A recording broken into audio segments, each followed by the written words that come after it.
മുട്ട എടുക്ക അവിടെ എഗ്ഗ് ഇട്ടിട്ടുണ്ടോ ചേച്ചി? എഗ്ഗ് തരുമോ ചേച്ചി മാളു?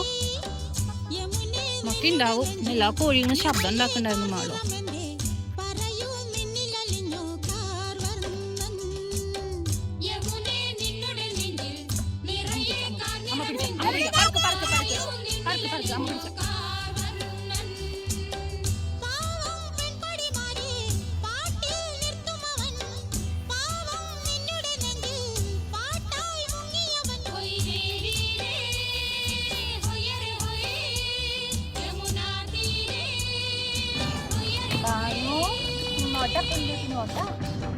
Nota,